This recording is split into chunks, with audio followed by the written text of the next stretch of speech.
mengomentari tentang pemerintah. Jadi Pak Prabowo kemarin pada saat ada demo di seberang sana di DPR, Pak Prabowo juga di istana membagi-bagi 34 bintang Mahaputra dan sejenisnya itu gitu.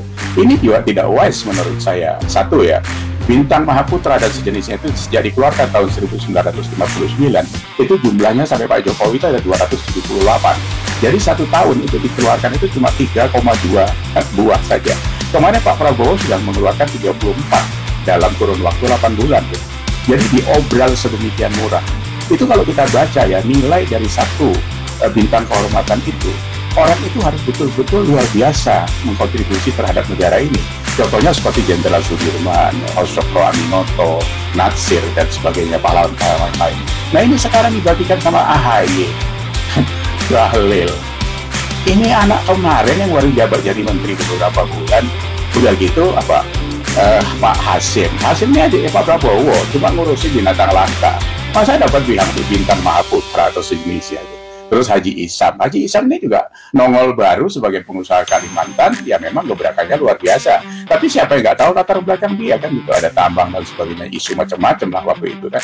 Tapi itu urusan dia. Jadi kalau kita bicara bintang Mahaputra sebenarnya ya dari Jatim itu ada Ali Marcos, ada Mas Dion. Kenapa tidak Sampurna yang dari tahun 1913, Gudang Garam, James Riyadi dan bapaknya, ya Putra Sampurna dan sebagainya itu yang sudah puluhan tahun menggerakkan ekonomi Indonesia karena mereka ini mengkontribusi besar terhadap pajak, terhadap tenaga kerja dan sebagainya. Jadi Pak Prabowo nggak bisa sembarangan seperti itu, gitu kan?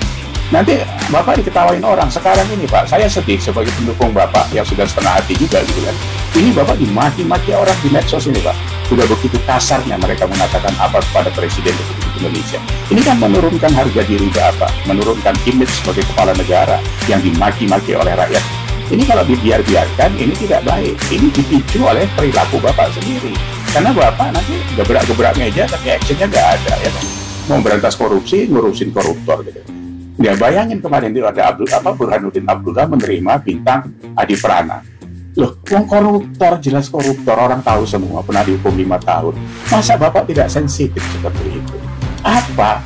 Yang jelas-jelas itu orang yang tidak ada, ya bangkainya rakyat kok dikasih bintang itu kan. Luar biasa Bapak ini gitu. Sensitif sedikit Pak Prabowo. Anda itu presiden tuh, bukan tukang bakso Pak Prabowo itu. Masa kelasnya diturunkan sendiri? Belum lagi kemarin apalagi pidato soal apa? Pidatonya yang baik-baik saja lah saya lihat. Pidato soal MBG udah mengkapat 21 juta anak yang makan MBG. Bapak tahu dapurnya aja nggak sampai 2.000, nggak masuk hitungannya Pak. 21 juta itu Bapak dilaporin kosong saja, ya. Itu kalau sekarang di cover dengan 2.000 dapur itu sama dengan satu dapur 11.000 porsi. Mungkin itu masuk di akal. Belum lagi yang keracunan tiap hari masih jalan. Kemarin NTT keluar lagi, mana lagi? Banyak Pak. Jadi yang kayak gitu Bapak tetap aja harus check and recheck. Bapak harus punya staf khusus untuk membaca laporan itu. Karena saya lihat Bapak tidak pintar tentang angka memang. Jadi sembarangan jadi seperti itu. Apalagi pidato Bapak yang terbaru. Soal menterinya kasihan karena nggak pernah istirahat. Tahun lalu Bapak bilang juga kasihan menterinya belum dapat mobil. Itu pidato presiden recehan itu Pak. Itu pidato ketua RT itu nggak kayak gitu kelas. Luar biasa Bapak ini. Jadi dia diolok-olok orang karena Bapak sendiri yang berperilaku seperti itu. Jadi yang berbobot sedikit gitu Pak. Pidato mengasih arahan terus actionnya jelas gitu. Kayak Puan dapat bintang Mahaputra. Wong dia yang ganjil undang-undang perampasan aset koruptor, Bapak kasih bintang Mahaputra. Ini kan menyakitkan kami sebagai rakyat Indonesia. Jadi hati-hati. Karena pilar program Bapak itu kalau mau mendapat kredit poin besar dari masyarakat itu, undang-undang perampasan aset itu Pak digolkan duluan. Kalau tidak bisa ya buat perpu. Karena ini harus bisa ngerem koruptor ini gitu. Kalau mau membasmi itu butuh waktunya, tapi ngerem saja bisa 50% kan sudah luar biasa gitu. Ya. Jadi apa? Taktik dulu lah baru strategi atau bagaimana? Masa Bapak nggak tahu tentang itu? Ya. Jadi kami ini sedang memperhatikan Bapak karena pilar dari pemimpin itu cuma 3 saja sebenarnya Pak. Jujur, pintar, berani. Bapak jujur, saya pertanyakan juga kejujuran Bapak karena dari pidato ke satu ke action yang lain itu tidak sinkron. Pintar, Bapak mungkin ya bisa iya bisa tidak. Gitu. Kalau berani mungkin Bapak berani karena tugas Kopassus. Kalau pintarnya ini tidak maksimal Bapak sebagai presiden ya memang gawat kita. ngitung 21 juta MBG saja Bapak bisa salah, apalagi yang lain-lain. Jadi memang kami harus mewaspadai itu semua, karena di pasar ini tambah kisruh semua Pak. Tiap hari itu ada persoalan-persoalan baru yang makan energi masyarakat ini.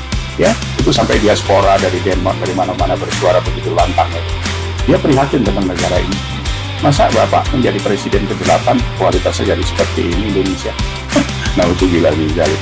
Tapi ini masukan Pak Prabowo, Anda sebagai presiden, ingat Bapak itu presiden ya.